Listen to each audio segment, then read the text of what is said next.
सनातन धर्म के लिए आवाज़ उठाने वाले लोगों का साथ दीजिए। लिख सकते हो तो लिखिए, बोल सकते हो तो बोलिए, चिल्ला सकते हो चिल्लाइए। अगर ये तीनों नहीं कर सकते, जो चिल्ला रहा है उसका सहयोग कीजिए, उनके मनोबल को टूटने मत दीजिए, क्योंकि कहीं ना कहीं हमारे हिस्से की लड़ाई वो भी लड़ रहे हैं।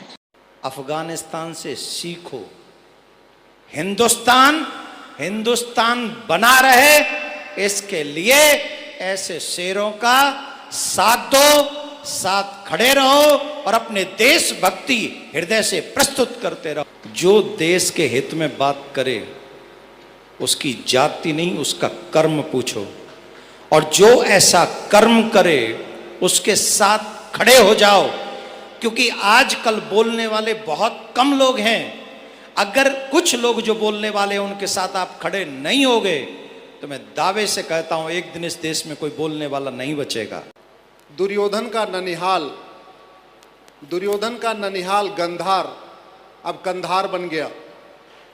राजा भरत का ननिहाल कैके अब पेशावर बन गया। चाणक्य तक्षशिला रावलपिंडी बन गया।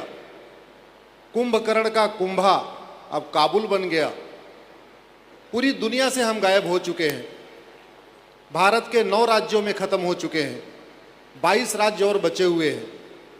और अभी भी महाराज जी, अगर ये जो 5 कानून हैं और जो संविधान सम्मत हैं, संविधान में है ये, हम कोई रॉकेट साइंस की मांग नहीं कर रहे हैं, हम तो कह रहे हैं संविधान को लागू कर दो।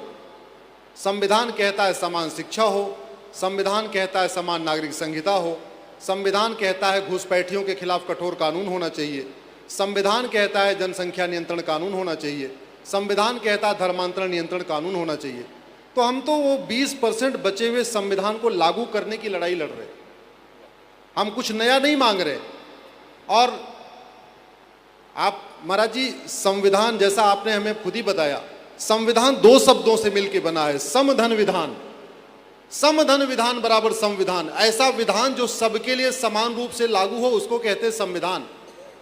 लेकिन दुर्भाग्यवश आप जरा देखिए, पाकिस्तान के अल्पसंख्यक कहते हैं हमको बराबर अधिकार दे दो, भारत का बहुसंख्यक कह रहा हमको बराबर अधिकार दे दो।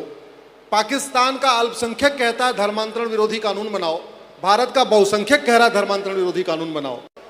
भारत में एक भी चर्च, एक भी दरगाह, एक भी मज़ार, एक भी मस्जिद सरकार के कंट्रोल में नहीं है। 4 लाख मंदिर सरकार के कंट्रोल में है। वही लड़ाई हम सुप्रीम कोर्ट में लड़ रहे हैं। हम सुप्रीम कोर्ट में कह रहे हैं समान नागरिक संहिता लागू करो। हम सुप्रीम कोर्ट में कह रहे हैं विवाह की सबकी उम्र समान करो। हम सुप्रीम कोर्ट में कह रहे हैं सबका गुजारा भत्ता समान करो। हम सुप्रीम कोर्ट में कह रहे हैं समान नागरिक संहिता लागू करो। मुझे लगता है शायद बहुत कम देश, कोई ऐसा देश नहीं है जहां उस देश का बहुसंख्यक कहता है समानता की बात करता है। पूरी दुनिया के अल्पसंख्यक कहते हैं हमको समान अधिकार दो, समान शिक्षा दो, समान नागरिक संहिता दो, समान धार्मिक अधिकार दे दो। लेकिन भारत में इसका उल्टा हो रहा है। और शायद उसका मूल कारण ये है, हम जातियों में बटे हुए हैं। हम अपने आप को कोई गुप्ता, कोई जैन, कोई ठाकुर, कोई पंडित, कोई शर्मा, कोई ये, कोई वो, कोई वो, हम उससे ऊपर नहीं उठ पाए। इसी का नतीजा है। मैं 2 मिनट के अंदर अपनी बात खत्म करूंगा, जरा गौर से समझिएगा।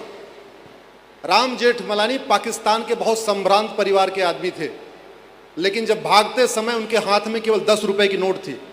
मनमोहन सिंह पाकिस्तान के बहुत सम्मानित परिवार के आदमी थे, भागते समय एक तौलिया लेके भी नहीं भाग पाए, सब कुछ छोड़ के भागना पड़ा। और कश्मीर का हाल सबको पता है, बंगाल हमारे हाथ से निकल गया है। जितना बचा हुआ है उसी को हम बचा लें, उसी की बचाने की लड़ाई महाराज जी आप जैसे गुरुओं के कृपा से हम लड़ रहे हैं। आपकी प्रेरणा रहेगी, आप सबका सहयोग रहेगा, ये लड़ाई जारी रहेगी।